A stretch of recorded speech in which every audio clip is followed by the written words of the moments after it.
अरे सुन रहे हो? ये अपने कानों में हमेशा की तरह रुई डाल रखी है। जरा वो अलमारी के ऊपर जो नया वाला सूटकेस रखा है ना, लाल वाला, उसे नीचे उतारो। अगर मुझे मायके पहुंचने में जरा भी देर हुई ना तो वहां सब परेशान हो जाएंगे। जल्दी करो भाई, मेरे मायके वाले मेरी लाई पहाड़ी डिश का बेसब्री से इंतजार कर रहे होंगे। कुसुम भाग्यवान, थोड़ा धीरे बोलो। क्या पूरे मोहल्ले को ढिंडोरा पीट कर बताना है कि तुम फिर मायके जा रही हो? मुझे तो ये समझ में नहीं आता, इस एक अकेले महीने में तुम चौथी बार मायके क्यों भाग रही हो? हर हफ्ते नया बहाना होता है। अभी पिछले हफ्ते तुम शिमला का स्पेशल पनीर ले गई थी, उसके पहले वाराणसी की शाही कचौड़ी ले गई थी। अब ये पहाड़ों की चटपटी भिंडी का क्या नया चक्कर पाल रखा है तुमने? चुप रहिए आप। आपको क्या पता दुनियादारी के बारे में? अपनी अकल हमेशा घर की कीमती तिजोरी में बंद करके रखते हैं क्या? ये सामान लेकर जाती हूँ और जब लौटती हूँ तो बटवा भरा होता है, ये नहीं जानते क्या आप? जब वो देखती हैं कि उनकी लाडली बेटी इतनी दूर पहाड़ों की खाक छान कर आ रही है तो उनका कलेजा मुंह को आ जाता है, ममता उमड़ पड़ती है उनकी। आप तो बस दफ्तर के बही खातों में ही उलझे रहिए। इस दिमाग की कीमत आप कभी नहीं समझेंगे। चुपचाप गाड़ी की चाबी उठाइए और गाड़ी स्टार्ट कीजिए। चेतनलाल फूफा ने सूटकेस उठाया, भिंडी के डब्बों को गाड़ी की डिक्की में रखा और गाड़ी दौड़ा दी। गाड़ी रुकी सीधा बुआ जी के मायके जाकर। फूफा जी ने बड़े टशन से अपना चश्मा निकालकर पहन लिया।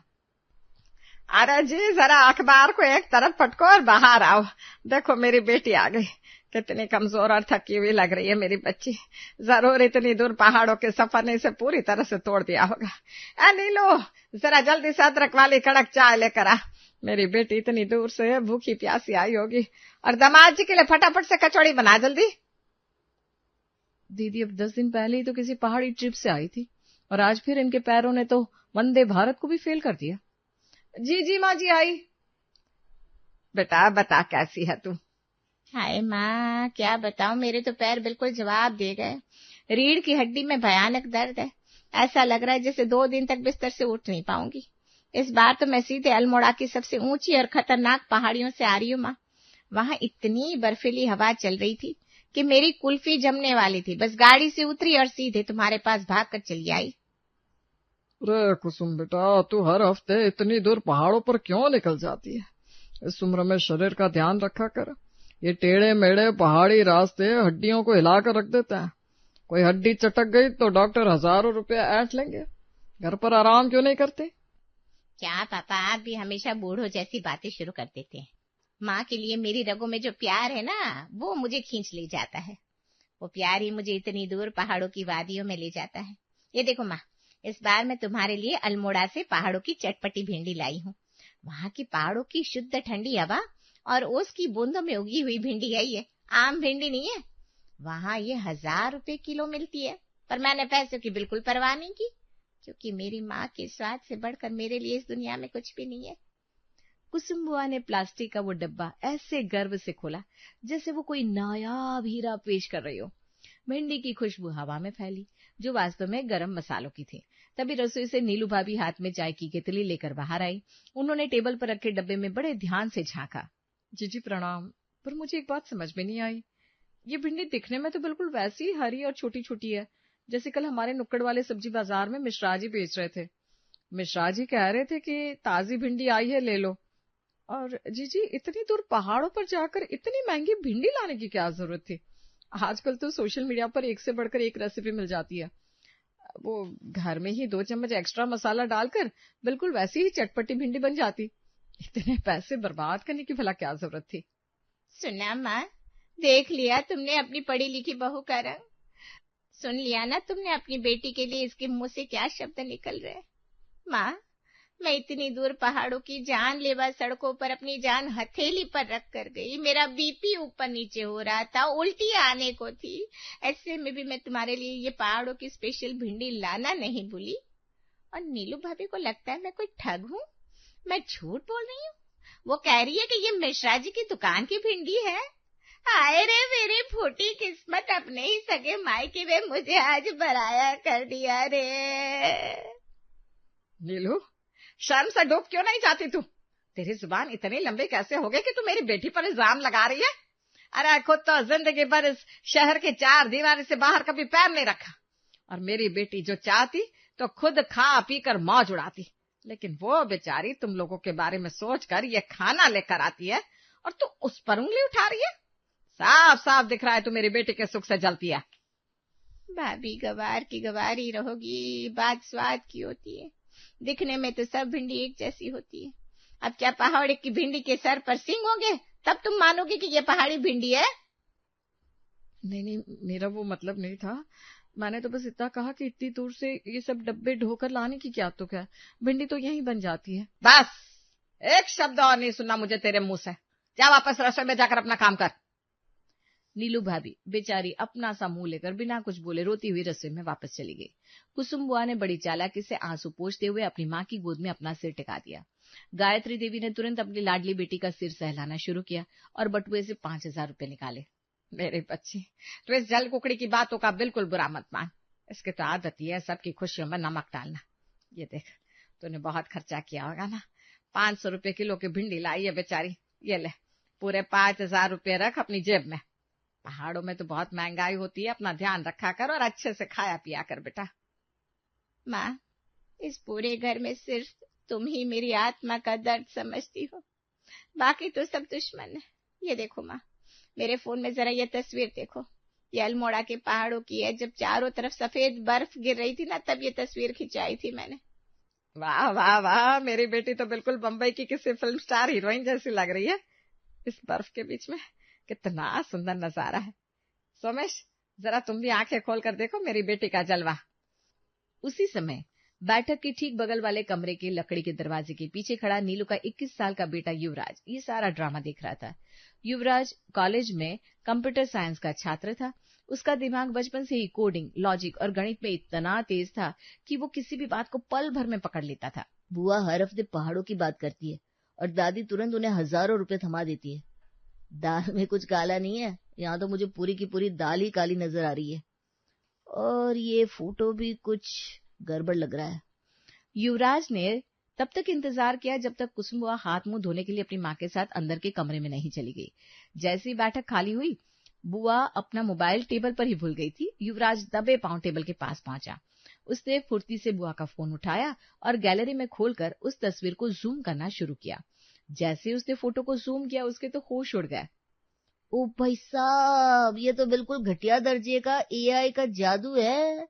बुआ जी के दाहिने हाथ में साफ साफ 6-6 7-7 उंगलियां दिखाई दे रही है और सबसे बड़ी बेवकूफी, बर्फ के बीच में भिंडी का पौधा। बुआ जी, आप तो बहुत बड़ी जालसाज निकली। मेरी भोली दादी को बेवकूफ बना रखा है और मेरी सीधी सादी माँ को बिना वजह नौकरानी की तरह डांट पिलवाती हो। रुक जाओ बुआ जी, आपकी चटपटी पहाड़ी भिंडी का तीखापन अब मैं निकालता हूँ। ऐसा प्लान बनाऊंगा कि अब खुद सच उगल दोगी। युवराज ने अगले 2-3 दिनों तक घर में बिल्कुल सामान्य व्यवहार किया, जैसे उसे कुछ पता ही ना हो। वो बस सही मौके का इंतजार कर रहा था। ठीक अगले रविवार की सुबह कुसुम बुआ हमेशा की तरह एक नया स्टील का डब्बा हाथ में लटकाए मायके आई। इस बार उनका दावा था कि वो सीधे नैनीताल से पहाड़ी रायता लेकर आई है।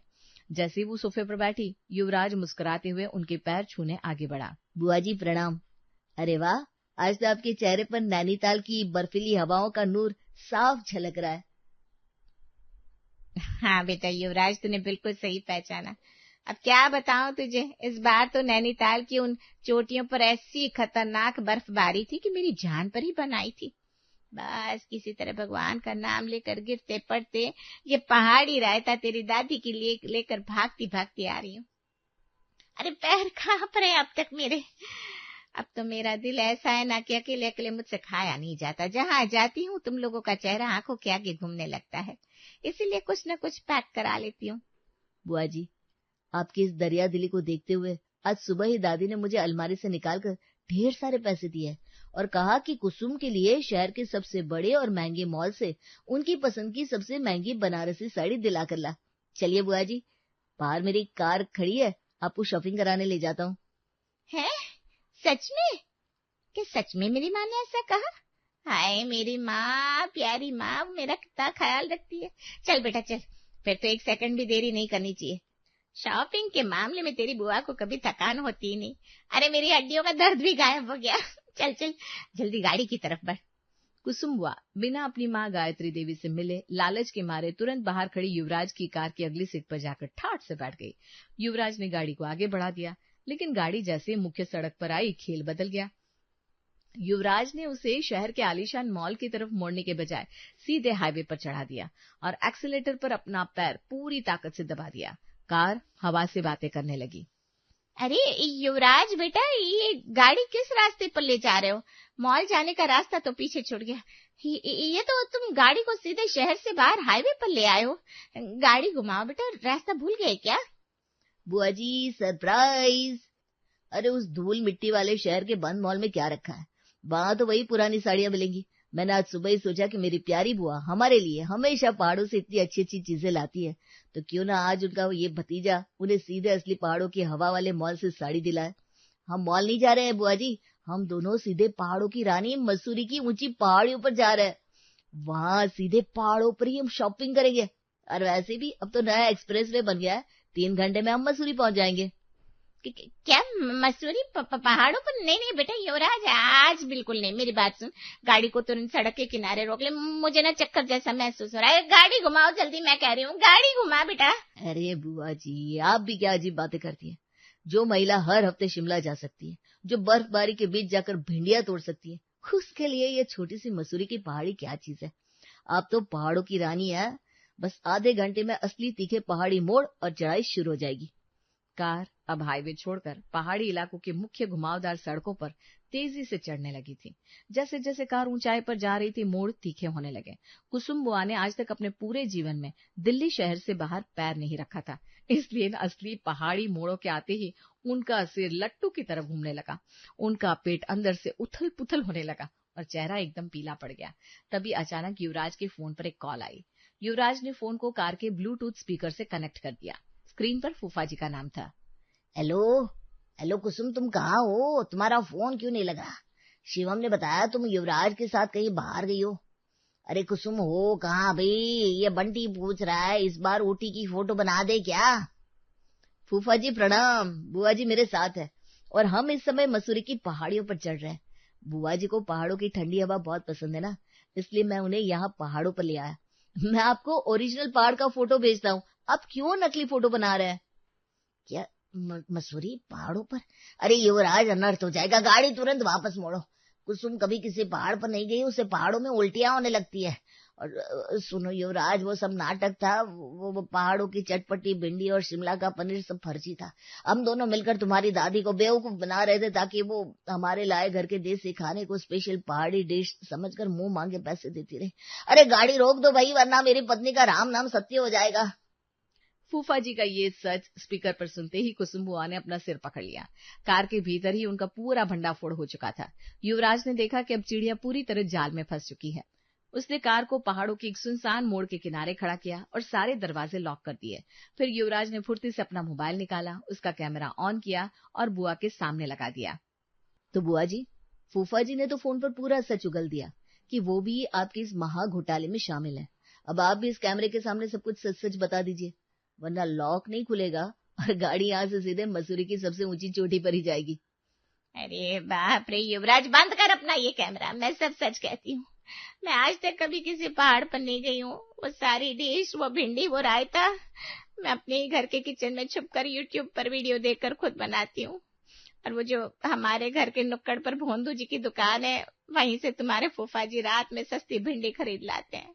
फिर मैं उन्हें नए डब्बों में पैक करके माई के लिए आती हूँ ताकि तुम्हारी दादी से पैसे हट सकूं। और वो फोटो मेरा बेटा शिवम कंप्यूटर पर AI से नकली बनाता है। मुझे माफ कर दे युवराज बेटा। और मेरी उस मासूम माँ को जो आप बिना वजह डांट पड़वाती है, उन्हें पूरे घर के सामने नीचा दिखाती है, वो पाप नहीं है? वो तो बस मायके में अपना रौब बनाए रखने के लिए मैं उस पर थोड़ा खौफ जमा लेती थी ताकि सब जगह मेरी वाहवाही हो। मुझे माफ कर दे बेटा, दादी को मत बताना, मैं तेरे आगे कान पकड़ती हूँ। बुआ जी देखिए, आपकी और फूफा जी की सच्चाई इस फोन में रिकॉर्ड हो चुकी है। मैं ये वीडियो दादी को नहीं दिखाऊंगा, बशर्ते मेरी 2 शर्तें आपको माननी होगी। पहली शर्त, आज के बाद आप दादी से 1 भी रुपया झूठ बोलकर नहीं आठेंगी। दूसरी शर्त, जैसे ही हम अभी घर पहुंचेंगे, आप खुद दादी के सामने मेरी मम्मी की जमकर तारीफ करेंगी और पूरे घर में उन्हें सम्मान दिलाएंगी। मंजूर है? मंजूर है भाई, 100 बार मंजूर है। बस अब गाड़ी घुमाओ और मुझे नीचे ले चलो, मैं कभी पहाड़ों का नाम भी नहीं लूंगी। युवराज ने कार को मोड़ा और वापस शहर की तरफ तेजी से दौड़ा दिया। शाम ढलने से पहले जब कार वापस सोमेश निवास पर रुकी तो कुसुम बुआ के पैर सचमुच कांप रहे थे। कार का दरवाजा खुलते ही गायत्री देवी उत्सुकता से दौड़ती हुई बाहर आई। अरे कुसुम बेटी, इतनी जल्दी वापस आ गए तुम दोनों। तेरा चेहरा इतना पीला क्यों लग रहा है? क्या हुआ मेरी बच्ची, जरा मुझे बता तो सही। नहीं माँ, रास्ते में ना मुझे एक बहुत बड़ा एहसास हुआ। हमारी ये जो नीलू भाभी कहती है ना, बिल्कुल सच कहती है। असली स्वाद और सेहत तो घर की रसोई में और अपनों के हाथ के बने खाने में ही है।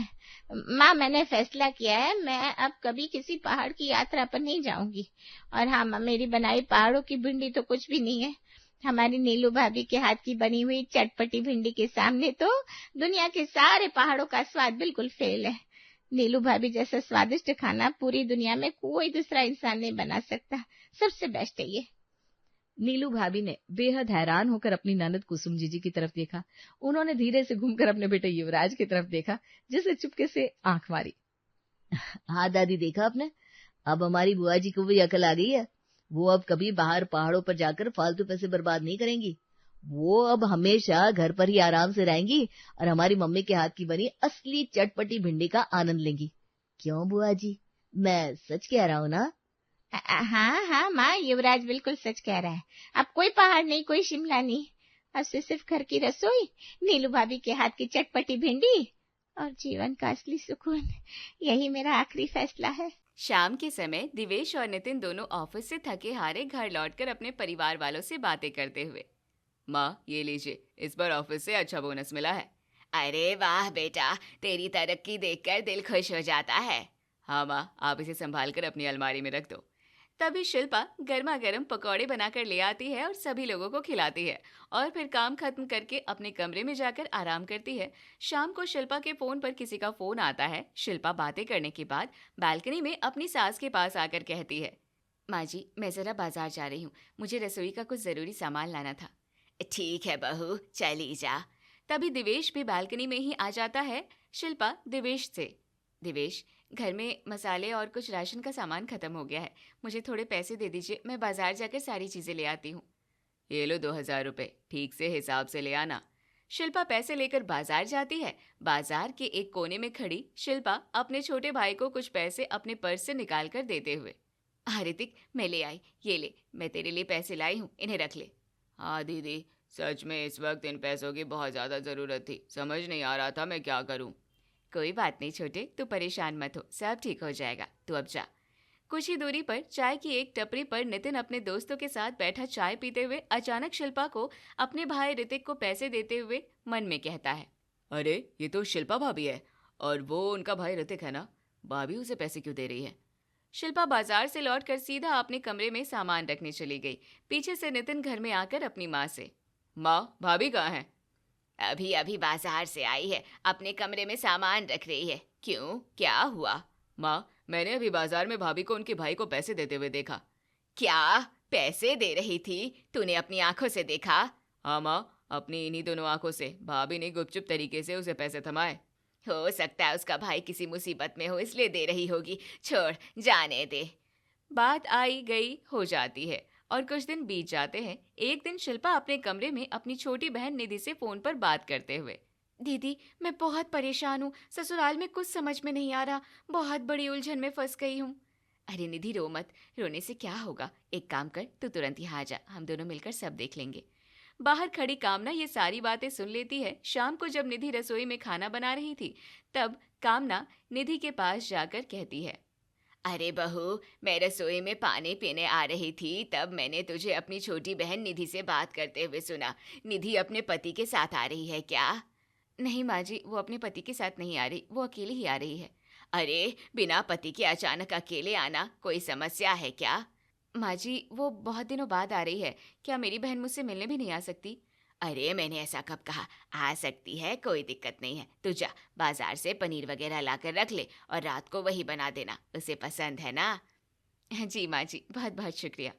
कामना वहां से चली जाती है और शिल्पा अपने काम में लग जाती है। शाम को निधि घर आ चुकी है। सब लोग डाइनिंग टेबल पर खाना खा रहे हैं, शिल्पा बहुत प्यार से खाना परोसते हुए।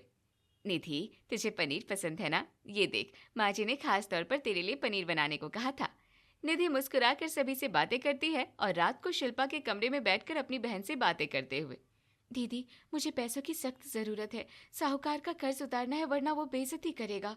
तू चिंता मत कर निधि, मेरे पास पैसे रखे हैं, तू रुक, मैं अभी अलमारी से निकाल कर देती हूँ। कामना दरवाजे के पीछे खड़ी होकर सब कुछ देख रही थी और सुन रही थी। शिल्पा अलमारी से नोटों की गड्डी निकालकर निधि के हाथ में थमाते हुए, ये ले पैसे, और जो भी तेरी जरूरत है उसे तुरंत पूरा कर ले, किसी के सामने झुकने की जरूरत नहीं है।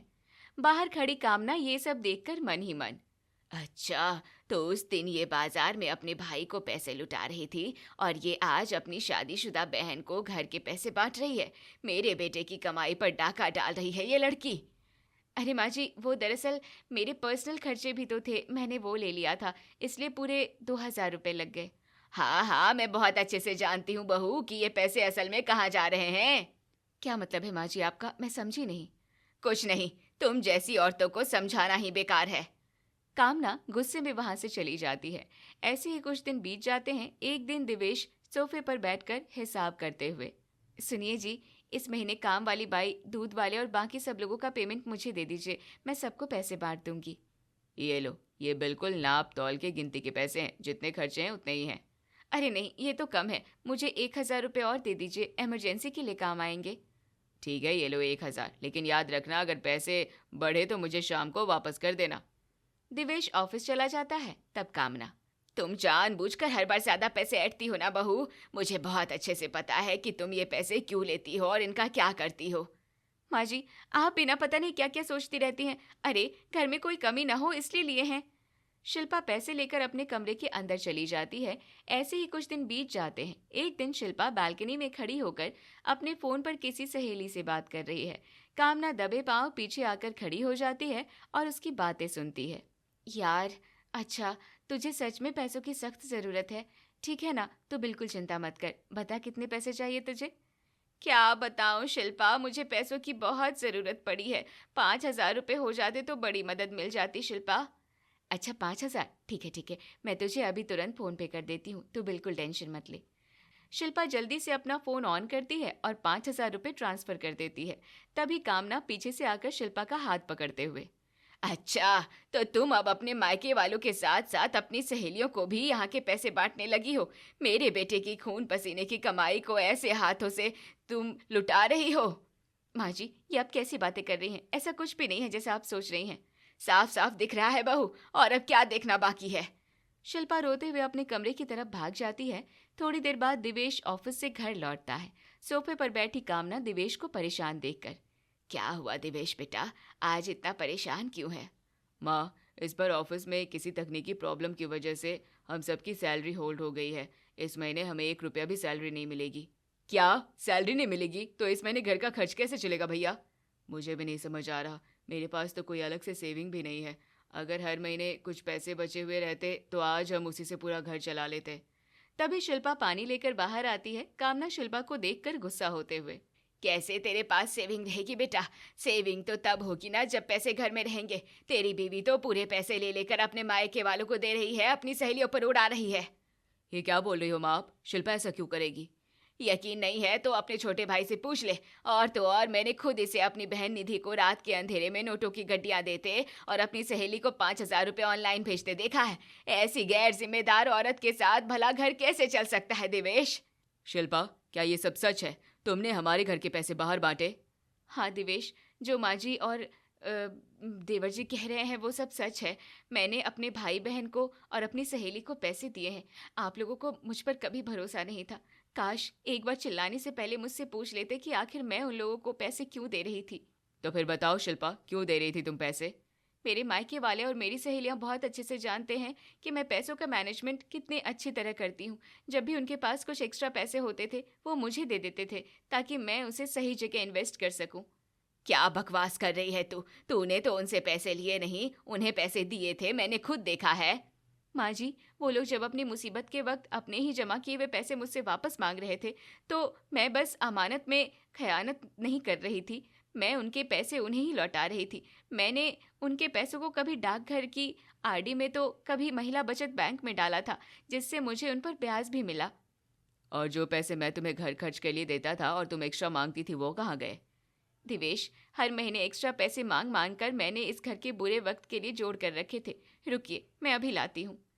शिल्पा अपने कमरे में जाती है और एक डिब्बी में सोने के 2 चमचमाते हुए सिक्के लाकर दिवेश को देते हुए कहती है, ये लीजिए सोने के 2 सिक्के, ये मैंने आपके दिए हुए उन्हीं पैसे से खरीदे थे। आप जाइए, इन्हें बेचकर इस पूरे महीने का घर का खर्च चलाइए। हमें किसी के आगे हाथ फैलाने की ज़रूरत नहीं है। शिल्पा, मुझे माफ़ कर दो, हमने तुम्हारी काबिलियत और तुम्हारे साफ दिल पर शक किया। मैं कितना बड़ा मूर्ख था जो अपनी ही पत्नी को नहीं समझ पाया। भाभी, मुझे भी माफ़ कर दीजिए, मैं अपनी जासूसी के चक्कर में घर की लक्ष्मी का अपमान कर बैठा, मुझसे बहुत बड़ी गलती हो गई। बहू, आज तूने मेरी आंखें खोल दी। मैं हमेशा सोचती थी कि तू ना समझ है, जिम्मेदार नहीं है, पर आज तूने साबित कर दिया कि असली जिम्मेदारी क्या होती है। मुझे माफ़ कर दे बेटा, आज से इस घर की तिजोरी की चाबी और सारा हिसाब किताब सिर्फ और सिर्फ तू ही संभालेगी।